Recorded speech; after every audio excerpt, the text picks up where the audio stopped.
शिव महापुराण के उपाय। मंगल शनिवार उपाय। मंगल शनि को बजरंग बली को अर्पित करें पान का पत्ता। धर्म ग्रंथों में कहा गया है कि अगर मंगलवार और शनिवार को बजरंग बली को पान का पत्ता अर्पित किया जाए तो सारे अटके काम पूरे हो जाते हैं, साथ ही घर में कलेश और बीमारियां भी भाग जाती है।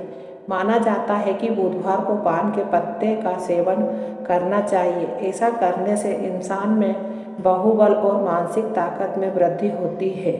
लक्ष्मी जी की मुक्ति।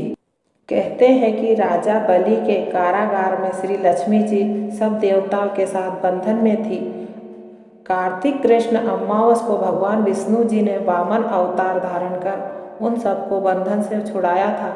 बंधन मुक्त होते ही सभी देवता भगवती श्री लक्ष्मी जी के साथ क्षीर सागर में जाकर सो गए थे। अतः कार्तिक कृष्ण अमावस को भगवान गणेश जी व भगवती लक्ष्मी जी की सुंदर नई मूर्तियों का पूजन किया जाता है। उनके शयन का सुंदर प्रबंध किया जाता है, जिससे वे क्षीर सागर न जाकर अपने ही घर में प्रतिष्ठित रहे। लक्ष्मी जी का वास किस जगह पर होता है? एक बार की बात है, राजा बलि समय बिताने के लिए एकांत स्थान पर गधे के रूप में छिपे हुए थे। देवराज इंद्र उनसे मिलने के लिए उन्हें ढूंढ रहे थे। एक दिन इंद्र ने उन्हें खोज निकाला और उनके छिपने का कारण जानकर उन्हें काल का महत्व बताया, साथ ही उन्हें तत्व ज्ञान का बोध कराया। तभी राजा बलि के शरीर से एक दिव्य रूपात्मा स्त्री निकली। उसे देखकर इंद्र ने पूछा, दैत्यराज यह स्त्री कौन है? देवी, मुनीषी अथवा असुरी शक्ति में से कौन सी शक्ति है? राजा बलि बोले, देवराज ये देवी तीनों शक्तियों में से कोई नहीं है, आप स्वयं पूछ ले। इंद्र के पूछने पर वे शक्ति बोली, देवेंद्र मुझे ना तो दैत्यराज बलि जानते हैं और ना ही तुम या कोई अन्य देवगण। पृथ्वी लोक पर लोग मुझे अनेक नामों से पुकारते हैं, जैसे श्री लक्ष्मी आदि। इंद्र बोले, देवी आप इतने समय से राजा बलि के पास हैं, लेकिन ऐसा क्या कारण है कि आप इन्हें छोड़कर मेरी ओर आ रही है? लक्ष्मी बोली, देवेंद्र मुझे मेरे स्थान से कोई भी हटा नहीं सकता। मैं लक्ष्मी मैं सभी के पास काल के अनुसार आती जाती रहती हूँ। जैसा काल का प्रभाव होता है मैं उतने ही समय तक उसके पास रहती हूँ, अर्थात मैं समय अनुसार एक को छोड़कर दूसरे के पास निवास करती हूँ। इंद्र बोले, देवी आप असुरों के यहाँ निवास क्यों नहीं करती? लक्ष्मी बोली, देवेंद्र मेरा निवास वहीं होता है जहाँ सत्य हो, धर्म के अनुसार कार्य होते हो, व्रत और दान देने के कार्य होते हो। लेकिन असुर भ्रष्ट हो रहे हैं। ये पहले इंद्रियों को बस में कर सकते थे, सत्यवादी थे, ब्राह्मणों की रक्षा करते थे, पर अब इनके ये गुण नष्ट होते जा रहे हैं। ये तप उपवास नहीं करते, यज्ञ हवन दान आदि से इनका कोई संबंध शेष नहीं है।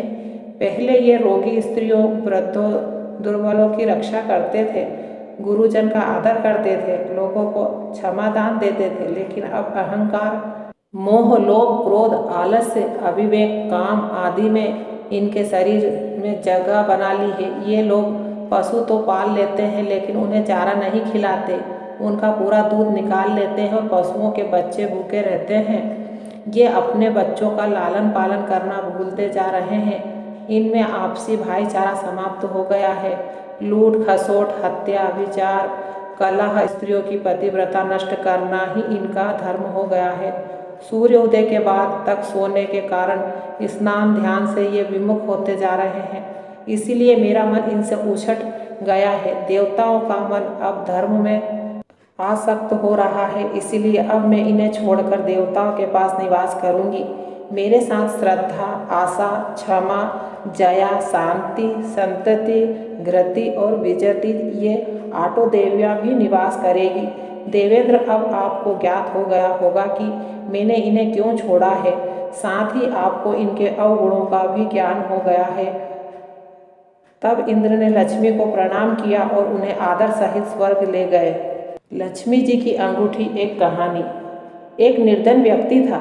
वह नित्य भगवान विष्णु और लक्ष्मी की पूजा करता। एक बार दीपावली के दिन भगवती लक्ष्मी की श्रद्धा भक्ति से पूजा अर्चना की। कहते हैं उसकी आराधना से लक्ष्मी प्रसन्न हुई। वह उसके सामने प्रकट हुई और उसने एक अंगूठी भेंट देकर अदृश्य हो गई। अंगूठी असामान्य नहीं थी। उसे पहनकर जैसे ही अगले दिन उसने धन पाने की कामना की, उसके सामने धन का ढेर लग गया। वह खुशी के मारे झूम उठा। इसी बीच उसे भूख लगी तो मन में अच्छे पकवान खाने की इच्छा हुई। कुछ ही पल में उसके सामने पकवान आ गए।